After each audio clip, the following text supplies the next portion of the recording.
The subway platform hummed with impatience, heels tapping, phones scrolling, bags shifting. It was the kind of evening where no one looked anyone in the eye.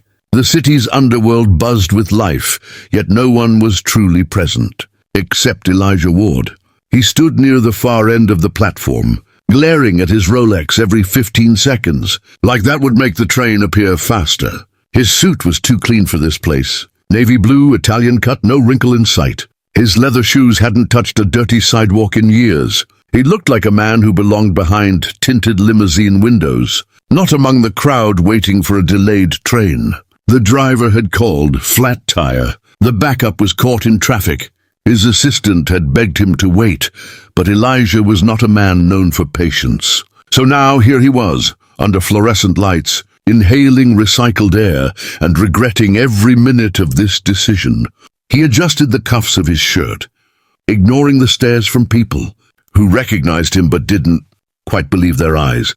Then a sound cut through the din. It wasn't a station announcement or a musician blasting on a Bluetooth speaker. It was soft, untrained, imperfect, but clear. Singing. "If I could hold you just one more time." The voice was high, childlike, and came from the middle of the platform. Elijah turned, frowning.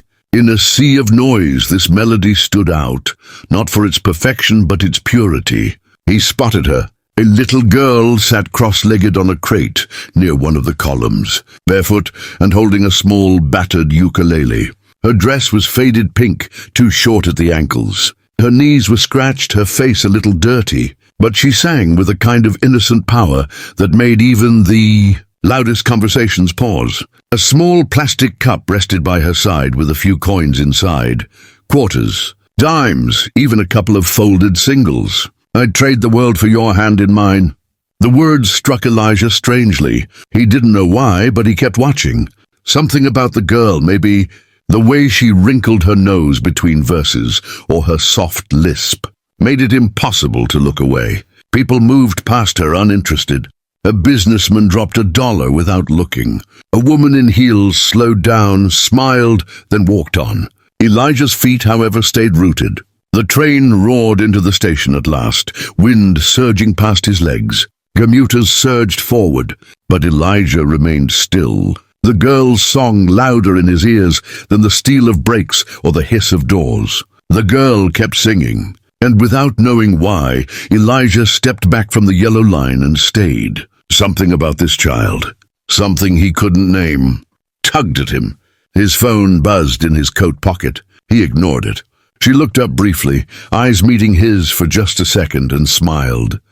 The subway was still noisy, but to him it was silent now. The little girl sang with all her heart. Her hands shook as she held the small guitar. Her voice was not loud, but it was pure. Her eyes were red, but she didn't stop singing. Her words hit him like a wave. The song. He knew it. He had not heard it in years. Not since the day she left him. Not since the day she walked away, holding her stomach, saying, "This is for the best." That song, it was their song. The billionaire stood still, just a few feet from the girl. His chest felt heavy. His hands trembled slightly, though he tried to hide it. He remembered sitting by a window years ago. A soft voice beside him, singing this very same melody. Her name was Amira. She had a smile that could warm a room. She would sing that song when he was tired or when they danced in the kitchen. But life changed. His work took all his time. They argued more. One day she left. She didn't say goodbye. He looked for her, but she had vanished. And now this girl, this small barefoot girl with that same voice. The man's eyes filled with tears. She looked up at him. Their eyes met. The song continued. He didn't know what to say. She sang the final line softly. "You are the reason." "I keep breathing. Come back now." The train passed behind her, but he didn't move. Neither did she. A few people clapped. A woman dropped a coin in the box beside her. But the girl didn't notice. Her eyes stayed on the man in the black suit. He knelt down slowly. Where did you learn that song?" he asked, voice shaking. "My mama," the girl said, wiping her nose with her sleeve. "She sings it when she's sad. She's sick now, so I sing it when I miss her." He stared at her, heart pounding. "What's your name?" he asked softly. "Maya," she replied, then gave a small smile. "You're crying too?" He nodded. "Yes, that song means a lot to me. I sing it for sad people," she said simply, "so they feel better." He wanted to ask more. So many questions, but he couldn't yet, because deep inside, a thought began to grow. Could it be? Was this girl his? Leah gently placed her little guitar on the ground. Her fingers were red from the cold, and her thin sweater offered little warmth. The man in the black suit noticed this. Quietly, he removed his coat and crouched beside her. "Here," he said softly, draping it over her small shoulders. Leah blinked. "But this looks very expensive," she said, her voice soft. "I don't want to ruin it." "It's okay," he smiled. "You need it more than I do." "Thank you," she whispered, pulling it close. The man studied her closely. Her face, her voice, the way she smiled. Something inside him stirred again, deeper this time. It wasn't just the song. There was something about her. "What's your mama's name?" he asked gently. "Amira," Leah answered quickly. "She tells me bedtime stories and sings to me when I feel scared, but she's really sick now." The man's heart stopped for a second. "Amira?" he repeated. Leah nodded. "Do you know her?" He didn't answer. His hands clenched slightly. Amira was a name he had not spoken in years. His first love, the one who had walked away when he was too busy chasing wealth. He swallowed hard. "What about your dad?" "I never met him," Leah said, shaking her head. "Mama doesn't talk about him much. She always says she's enough, but sometimes when she's tired or sick, she says a name. Leo." His breath caught. Leo. His name. "Did she say what happened to him?" he asked carefully. "No," Leah said, "but I think he hurt her heart." The man looked down. A wave of guilt washed over him. Could it really be? Could this little girl be his daughter? He reached into his pocket and stepped to the side, pretending to check his phone. His hands shook as he made a call. "Chris," he whispered to his assistant, "I need you to find someone. Her name's Amira. She lives somewhere near South Bridge, I think. She has a daughter named Leah. Please hurry." He hung up and turned back. "Leah," he said gently, "have you eaten today?" She looked down. "Only a piece of bread, but I have to go soon. Mama is waiting." "Let me buy you something warm first," he offered. "But I don't have money," she said shyly. "You don't need any," he smiled. "It's my treat."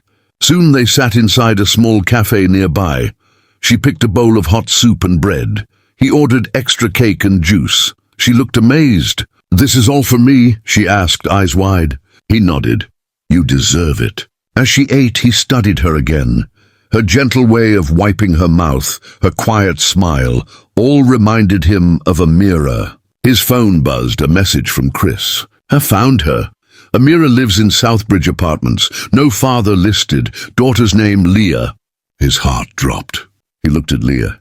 "Would it be okay," he asked gently, "if I walk you home?" Leah held the billionaire's hand tightly as they walked through the quiet evening streets. She was no longer afraid of him. His voice was calm, and his smile was kind. To her, he didn't feel like a stranger anymore. "This way," Leah said, turning down a narrow alley. "We live in the small green building."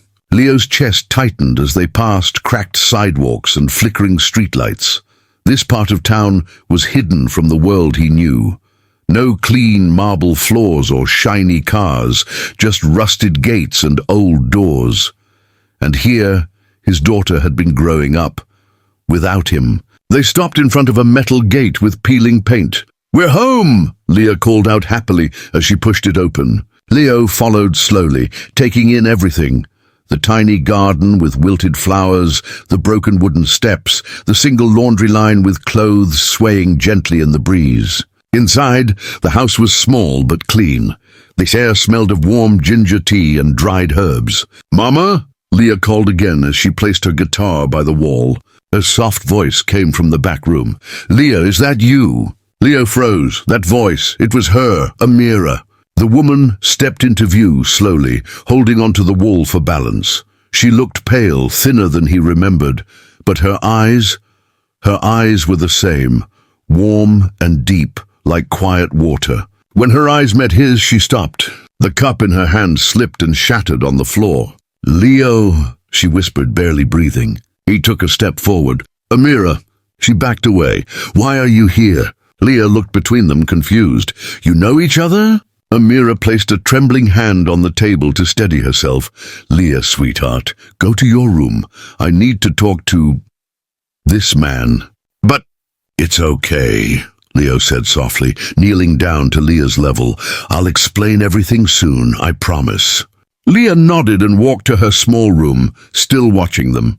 Amira turned away, her shoulders shaking.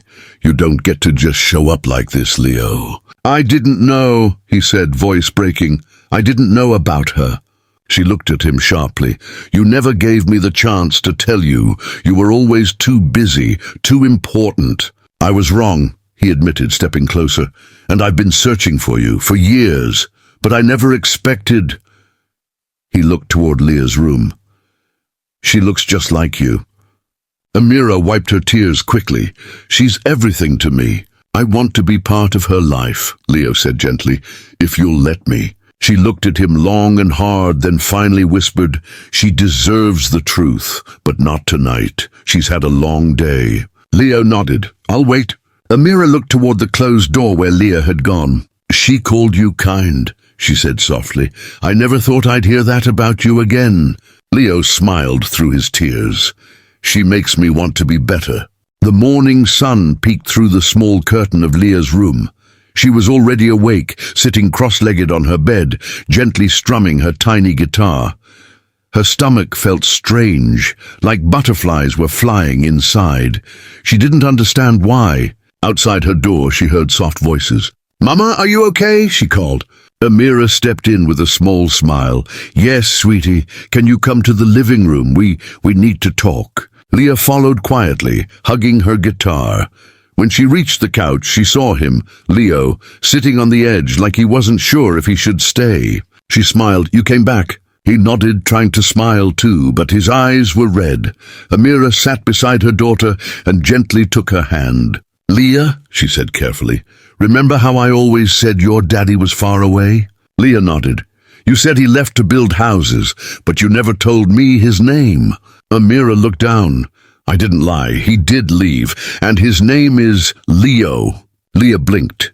Her guitar slipped from her arms and fell to the floor. What? I'm your father, Leo said gently. I didn't know you were born. I didn't know where your mom went. I'm so sorry, Leah. The little girl stood quietly.